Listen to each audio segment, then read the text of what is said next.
and I am an artist, a writer, a life coach, creative coach, retired principal, retired teacher, and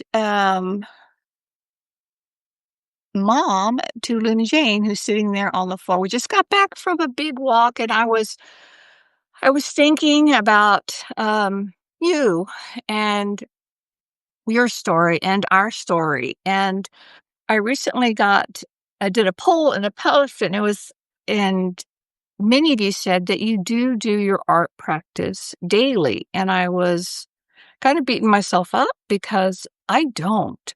I don't do my art practice daily. I'm more in the category of somebody who starts her practice and then life gets in the way, life gets lifey, whether it's having surgery for breast cancer or it's substitute teaching at my grandchildren's school, or it is traveling to New Braunfels for their art league to take 6 whole days of art with Elizabeth St. Hilaire. And I hope I'm saying that correct.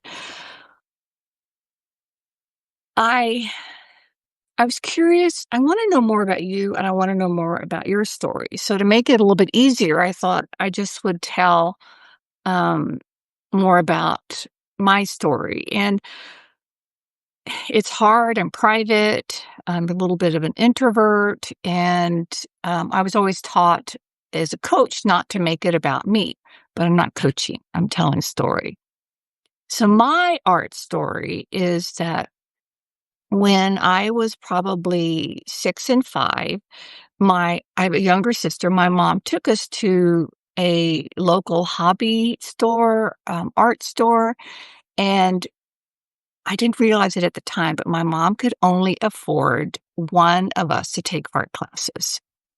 So we went there, and the instructor or owner had us do like a little contest where I drew an apple and my sister drew an apple. And maybe I did know this because I'm sure I was overthinking that whoever did the best apple would get to take the art course, but the other would get to do something else. I wasn't thinking that at the time. So I drew a contour apple, probably I have a tendency to still to this day draw more like in the illustrative cartoon realm, which I like now, and because that's my style. And my sister, well, anyway, to make a long story short, my sister won the contest. Her apple was better. So I made a decision at that time. I'm not an artist. She's an artist. You're an artist. Anyone else is an artist, but I'm not an artist. So I went through life continuing to think that and was very science and math oriented and went to Texas A&M and majored in medical technology and took organic chemistry and tons of science. Even though in high school, I was very creative. I was in theater groups, in drama. But once again, my folks told me you can't make a living being a creative. And I respect their opinions, so I listened to them and majored in something that they wanted me to do at a college they wanted me to do. And some of you younger women may think, well, that's just crazy. But in that generation of the 70s, you couldn't even get a checking account, buy a home, or a credit card without your parents' signature or your husband's signature. So I was of the culture that we listened to them. Now, I'm not a particularly good listener uh, of my husband if you were to ask him, but I do respect his wisdom. So I've always been a creative, but pursued what other people wanted me to do, a life of science. And then in 1992, my kid's dad died of AIDS. He was a hospital administrator and had contracted it through a needle stick back in a day when we just didn't know much about HIV or AIDS, except that it was very shameful. And it was associated with a a stereotype. It was associated with drug addicts and our homosexual friends. And it was not what good people got, which is such malarkey. That's another video. Anyway, so as he was dying, I had a girlfriend who was much older than I was and very wise, who said that when her mother was dying, to take care of herself, she picked up a hobby.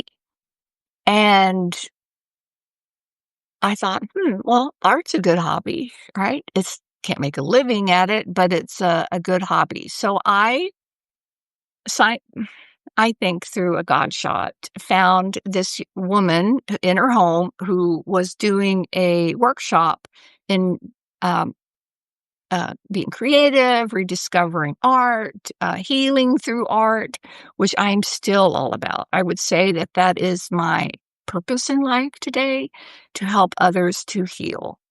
And it was actually always my purpose, even as an educator, because I believe education heals. So, another video.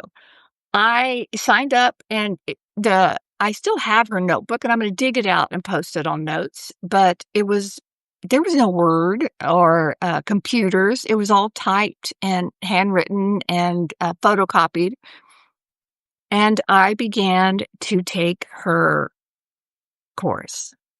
And once Gregory passed away, I would come home when my kids were sleeping, and on my kitchen floor, I would put out big sheets of watercolor paper, and I would paint abstracts. And it was very healing. And what honestly got me through a very difficult time was the opportunity to put the pain over here and focus on being creative and just showing up. I did not have an intention to enter anything into an art show. I don't I did have it framed because I do believe in honoring, some of those early pieces, and I still have. I'm gonna take a picture of that. I still have I have my absolute first watercolor, framed and hanging in my studio as a reminder of what the beginning was. So I would like to hear what your beginning is. I'd like to hear more about your story. That was the beginning and middle of my art story, and I'm still living it. But I would like to hear your stories. What is your story? What was your beginning? What was your middle? Maybe you have forgotten your story, and I'm always available to reach out, and that's a sweet text from my daughter. I'm always available you can reach out to me on Substack. You can find me at lynnhardin.com. I'm always available for some emailing back and forth or a private Zoom call. If you want somebody to hear your story, if you're struggling to find out what your story is, or you want to change your story. So thanks for being here. Thanks for listening. And I will see you soon. I love you all so much. And make art be happy. Because isn't that the point?